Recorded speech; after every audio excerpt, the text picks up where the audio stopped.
asalaamaaleykum mbokku internet yi suivre émission Veto tey nag ñu ngi fii toog lu ànd ak docteur Ndiaye ci benn élevage poule pondeuse ak poulette. Poule pondeuse boo ko déggee mooy ginaar bi joxe nen ginaar bi nag avant mi ngi toll ci phase production nen am na phase bi muy jaar bi ñuy wax phase poulette phase boobu nag am na solo trop ci dundu ginaar bi tey nag ñu war a xool phase poulette boobu nag mooy ponk yi nga xam ne ci la ñu war a sukkandiku nga xam ne pondeuse bi dina joxe li ñu yaakaar ci moom ak pondeuse tam naka lañ koy tàggatee ba nga xam ne production nen bi mën a méngoo ak courbe de production bi nga xam ne moom la sélectionneur bi joxe. Docteur, on voit qu'il y a une benn poulette là lan moo tax. bon kii daf ñu doon indil ay ginaar d'abord pour autopsie après traitement 5 jours de traitement. tey ñu nañu fi jaar xool situation bi naka la évoluer parce que après bu ñu autopsie après on avait constaté que dafa am ay problèmes respiratoires et aussi après problème respiratoire yi apparemment dafa évoluer sur des problèmes soit variole la am loolu laay nekk di xool ni nga xam ndax variole la wala coryza. effectif bi ñaata la woon parce que gis nañ ne fii moom c'est un peu. waaw c'est espacé. espacé bi à peu près ay 2500 la woon. waaw donc là après autopsie dañu constaté woon que ne voie respiratoire yi c'était carrément dafa amoon mucus bu bëri bu fa nekk donc da doon fatt muy suffoqué loolu moo nekkoon problème bi.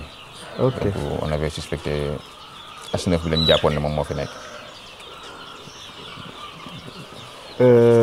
L'influenza faiblement pathogène. ok actuellement ils ont quel âge ces poulets-là? Ils ont moins de 8 semaines. Hein? Moins de 8 semaines. 7 semaines, oui. Ok. Donc là. Ok. Là on voit am na larmoiement am na. Si am na larmoiement te soo xoolee am nañu problème respiratoire. donc comme ni ko docteur waxee moom actuellement amoon na suspicion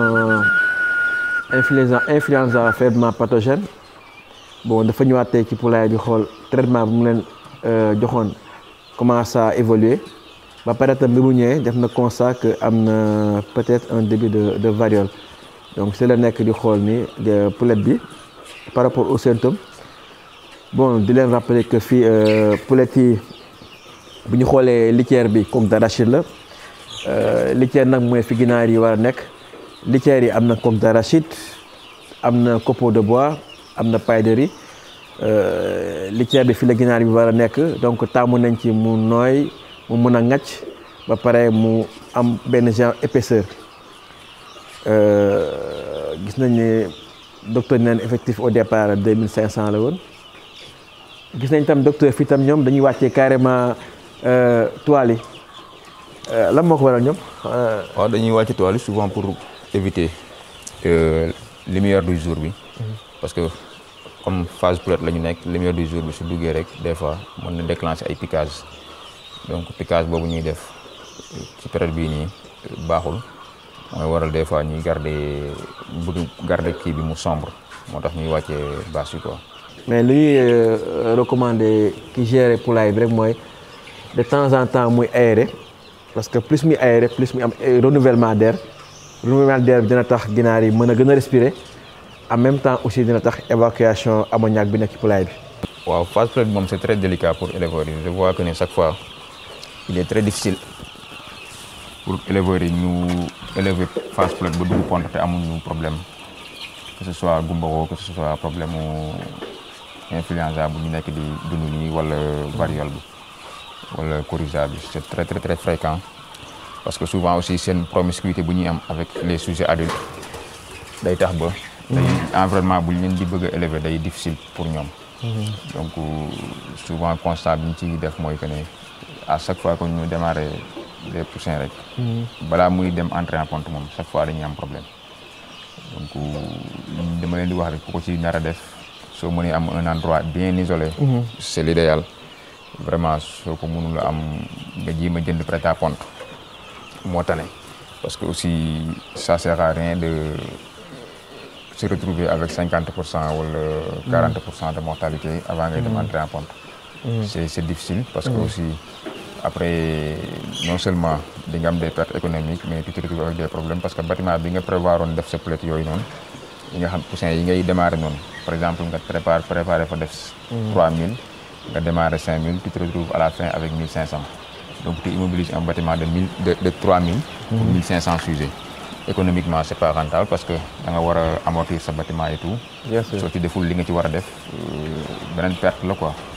Donc, li gën mooy soo mun na am endroit bu isolé vraiment nga ji ma dindi prêt à pondre pour amoindrir les risques parce que aussi c'est difficile, c'est vraiment difficile. Mettre trop. Contexte sanitaire, c'est difficile, hein? Ah oui, mettre trop parce que perte yi dafa énorme daal. Waaw parce que 40% vraiment c'est effectif. C'est vraiment difficile. Ak aliment bu cher bi, coussin bu cher bi tout yombul daal. Donc il faut mettre tous les chances de votre côté en essayant le maximum d'isoler l'endroit quoi fi nga xam ne fi ngay démarrer. À défaut de ça aussi nga dem ji ma xool un véto mu accompagner la. C'est important. Voilà ci sa démarrage ba ci kii parce que des fois aussi.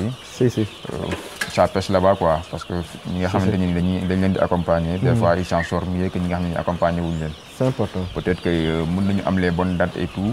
Mais technicité bi daf ci jouer des fois vraiment c'est important daal. Élevage poulette c'est un métier laaj na ay conditions préalables pour nga mën cee dugg mooy un bâtiment adapté mu nekk un site boo xam ne du am multi-âge mooy du am ay ginaar yi nen ay chair donc poulette rek moo fa war a nekk loo boobu nag day fekk bâtiment bi ñu préparé ko préparer bâtiment bi mooy nga def une bonne décontamination bi poussin yi ñëwee nga toppatoo leen parce que élevage poulette premier mois bi si ngay mën a préparer poulette bi mooy mu am un bon poids am matériel bu doy matériel yu adapté une bonne alimentation une bonne ambiance léegi ba passé premier mois bi nag il faut que tam éleveur bi xam ne ginaar bi foofu la jëlee toute la prophylaxie mooy santé animale bi il faut nga am un bon vétérinaire mu jox la un bon programme qui est adapté au contexte vaccination nag c'est un acte médical il faut vétérinaire bi ñëw ba ci poulailler bi defal la ko defal la bonne dose ak wax la moom naka lay defee vaccination boobu yeneen ñi nag mooy éleveur il faut muy tàmm di mesurer dañuy wax qui ne mesure pas n'avance pas di mesurer poids ginaar yi parce que boo xoolee ginaar yi dañoo hétérogène bu doon mi ngi mesurer à chaque fois chaque semaine dina mën a def rattrapage di yokk aliment bi mu changer aliment donc en résumé une bonne poulette c'est une poulette qui est en très bonne santé qui a un très bon poids et qui a une très bonne capacité d'ingestion mooy dina mën lekk 110 grammes ba 115 grammes en phase ponte loolu nag da nga koy tàmmal lekk boo xam ne mooy li wax la notion de repas à partir de 2 mois muy lekk un repas le matin un repas le soir mu am vide mangeoire yi yëpp bi ñu ko toppee dina tax yu mel nii nga xam ne une forte mortalité dina gën a néew ci poulailler yi ba pare tam débécage tam bokk na ci tam bi ko mënee teel def dina tax tam ñu mën a éviter di assombrir poulailler bi nga xam ne mën na am ay risques de maladie respiratoire te un conseil aussi boo débékee ba pare alimentation ci niveau des mangeables bu mu fa manqué parce que day am benn plaie ouverte ginaar yi à chaque fois bu ñuy lekk rek war na am aliment ci mangeoire yi nga xam ne dina mën a amoindrir la souffrance donc loolu ñu amoon lu ñu leen mën a wax tey ci poulette yi di leen jox rendez-vous beneen émission merci. Bon, on est actuellement à Toglou avec Dr Ndiaye pour suivre un poulailler qui fait l'élevage de la poulette et de la poule pondeuse. Le constat qu'on a fait ici, c'est qu'il y a un élevage multi-âge et avec 2 spéculations, avec des lots en production et un lot de poulettes. Sur ce lot de poulettes précisément qui a prévalu ce déplacement, on a vu que ce lot a eu une maladie respiratoire. Donc c'est le docteur Ndiaye qui a fait le diagnostic et qui est actuellement entamé un traitement. Donc les conseils qu'on peut donner aux éleveurs, futurs investisseurs ou bien investisseurs actuels de l'élevage pondeuse, il faut qu'ils sachent que la phase poulette est importante et déterminante pour la production future du sujet. Et il faut mettre les moyens durant la phase poulette. En résumé, pour avoir une bonne poulette, il faut que la poulette soit en très bonne santé. Et la santé est déterminée par un très bon suivi médical. Il faut que le vétérinaire vous accompagne, vous donne une bonne prophylaxie qui est adaptée au contexte de la zone. Et il faut que les vaccins soient faits par un vétérinaire ou bien un agent du corps vétérinaire. Après, il faut que l'éleveur puisse faire un bon management de la poulette. Un bon management, c'est le sens de l'observation, voir ce qui ne va pas en termes d'ambiance, voir s'il y a des sujets qui ne consomment pas, voir s'il y a des sujets qui ont des problèmes respiratoires. Et dès qu'un constat s'est avéré, qui alerte le vétérinaire.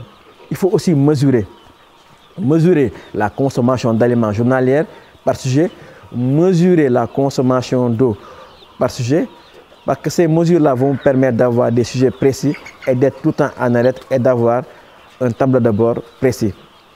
Et aussi le poids.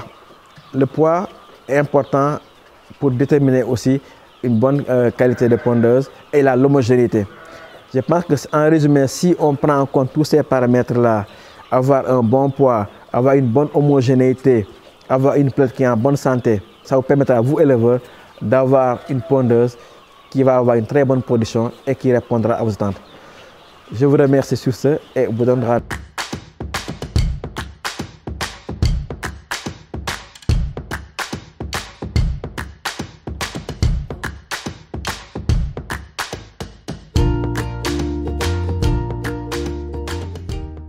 Rendez-vous prochainement.